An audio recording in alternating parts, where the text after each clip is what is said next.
24শে March রবিবার দোল পূর্ণিমার ঠিক আগের দিন ন্যাড়াপোড়া বা হোলিকা দহন। এই হোলিকা দহনের দিন পারলে পুড়িয়ে দিন এই একটি জিনিস, আপনার জীবনের সমস্ত আপদ বিপদ, রোগ জ্বালা যন্ত্রণা শেষ হয়ে যাবে।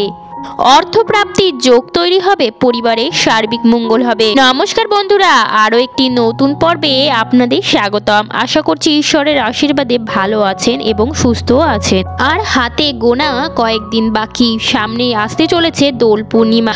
দোল আমাদের ঋতুচক্রের শেষ উৎসব। এই দিনটির জন্য আমরা সবাই অপেক্ষা করে থাকি। এই সময় প্রকৃতিও তার নিজের রূপকে ফুটিয়ে তোলে। পূর্ণিমা তিথি শুরু হবে 24শে মার্চ 2024, 10ই চৈত্র 1430 রবিবার সকাল 9টা 43 থেকে এবং পূর্ণিমা তিথি সমাপ্ত হবে 25শে মার্চ 2024, 11ই চৈত্র 1430 সোমবার দুপুর 11টা 50। দোল পূর্ণিমার নিশি পালন হবে 24শে মার্চ 2024, 10ই চৈত্র 1430 রবিবার। এই সায়নকালে অনুষ্ঠিত হবে ন্যাড়াপোড়া বা হোলিকা দহন।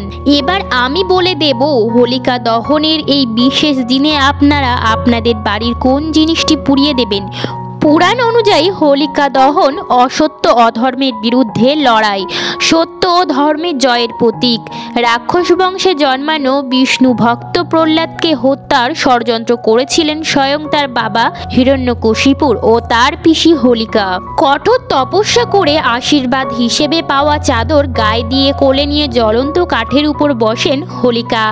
আশীর্বাদ ছিল এই চাদর গায়ে থাকলে কোনো আগুন পোড়াতে পারবে না তাকে। বিষ্ণুর উপর পুরো বিশ্বাস রেখে তার নাম জপ করতে করতে প্রহ্লাদ জ্বলন্ত কাঠের উপর অধিষ্ঠিত হয় ও হোলিকার কোলে বসে পড়ে, কিন্তু নারায়ণের কৃপায় সেই চাদর উড়ে প্রহ্লাদের শরীর ঢেকে দেয় এবং আগুনে পুড়ে যান হোলিকা।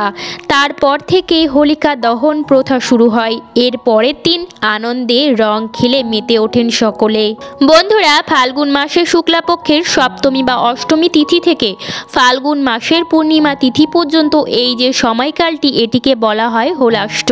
এই সময়টিকে অত্যন্ত অশুভ বলে মানা হয় এবং এই সময় হোলিকা দহনের জন্য স্থান নির্বাচন করা হয় এবং প্রতিদিন একটি একটি করে কাঠের টুকরো সেই জায়গায় জড়ো করা হয়, কারণ হোলিকা দহনের দিন অর্থাৎ ন্যাড়া পোড়ানোর দিন সেগুলি পোড়ানো হবে বলে। এই সময় কোনো শুভ কাজ হয় না, যেমন জমি ক্রয়, নতুন বাড়ি কেনা বা নতুন গাড়ি কেনা, গৃহপ্রবেশ, কোনো কিছুই এই সময় করা শুভ নয়।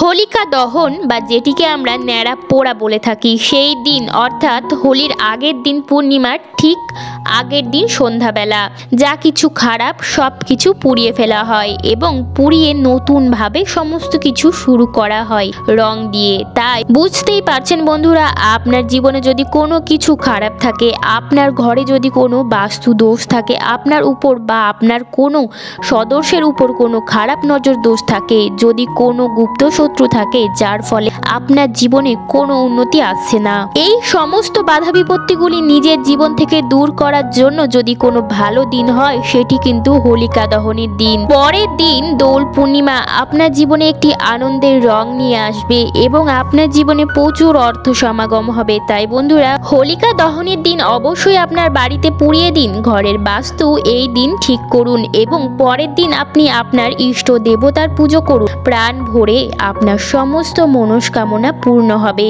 বন্ধুরা, এর জন্য তেমন কিছুই নয়, আপনাদের নিয়ে নিতে হবে মাত্র 3টি জিনিস। হয়তো আপনার ঘরেই মজুদ আছে, আপনি ঘর থেকে নিতে পারেন অথবা আপনি দোকান থেকেও কিনে নিয়ে আসতে পারেন। জিনিসগুলির মধ্যে প্রথমে যে জিনিসটি লাগবে সেটি হচ্ছে তেজপাতা। হ্যাঁ বন্ধুরা, আপনি আপনার রান্নাঘর থেকে তেজপাতা নিতে পারেন, তবে কিন্তু এমন তেজপাতা নেবেন যেন কোনো আমিষ জিনিসের সঙ্গে ঠেকা ছোঁয়া না লেগেছে, এমন তেজপাতা নেবেন, অথবা যদি সম্ভব হয় বাজার থেকে কিনেও নিয়ে আসতে পারেন। কোনো উপায় করবার জন্য সেই উপকরণ সামগ্রীর শুদ্ধতা সবার আগে বেশি প্রয়োজন। তাই বন্ধুরা, আপনি বাজার থেকে 5 টাকার তেজপাতা কিনে নিয়ে আসতে পারেন। এবং সেখান থেকে বেছে বেছে 7টি তেজপাতা নিয়ে নেবেন। বাছবেন যাতে ছেঁড়া ফাটা বা কাটা ফাটা কিচ্ছু না থাকে এবং নোংরা না থাকে। এরকম নিখুঁত আপনি নিয়ে নেবেন 7টি তেজপাতা। এটি আপনি সকালবেলায় জোগাড় করে রাখবেন। আর দ্বিতীয় যে জিনিসটি লাগবে সেটি হচ্ছে লবঙ্গ। লবঙ্গও আমাদের লাগবে 7টি। লবঙ্গ আপনি ভালোভাবে বেছে নেবেন, লবঙ্গগুলি যেন ফুল সমেত বোটা সমেত। 7টি নিখুঁত লবঙ্গ আমাদের লাগবে। তাহলে আমরা সকালে যে দুটি জিনিস জোগাড় করে নেব সেটি হচ্ছে 7টি নিখুঁত তেজপাতা এবং 7টি ফুল সমেত ও ডাটি সমেত লবঙ্গ। আর আমাদের লাগছে সেটি হচ্ছে কর্পূর। আশা করছি আপনাদের সকলেরই ঠাকুর ঘরে কর্পূর রয়েছে। যদি না থাকে তাহলে জোগাড় করে নেবেন।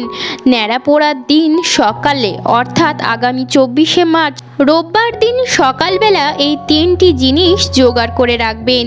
এই সমস্ত জিনিসগুলি আপনি ঠাকুর ঘরে ঠাকুরের একটি পাত্র নিয়ে নেবেন, তামার বা পিতলের। তার মধ্যে সকালবেলা থেকে রেখে দেবেন 7টি তেজপাতা, 7টি লবঙ্গ এবং একটি কর্পূরের টুকরো।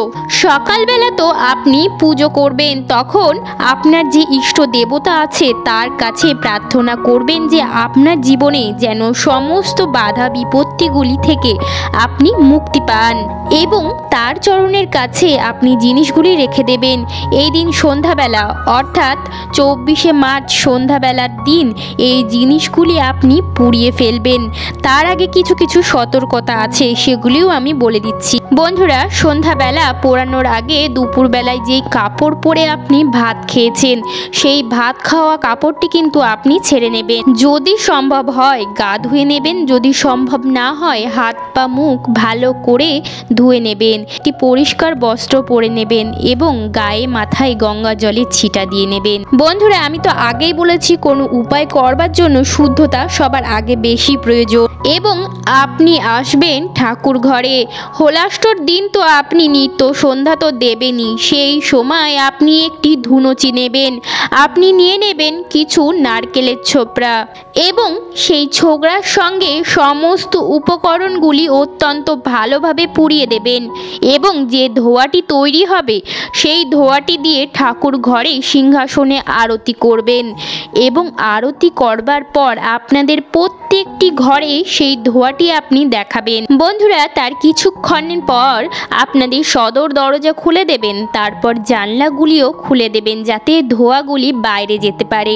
বন্ধুরা, এই তেজপাতা, লবঙ্গ, কর্পূর থেকে যে ধোঁয়াটি তৈরি হয় এটি কিন্তু পরিবেশ থেকে যা কিছু খারাপ বা যা কিছু অশুভ আছে সেটি খারাপ নজর হোক বা আপনার ঘরের বাস্তুদোষ হোক সমস্ত কিছু কাটাতে কিন্তু সক্ষম।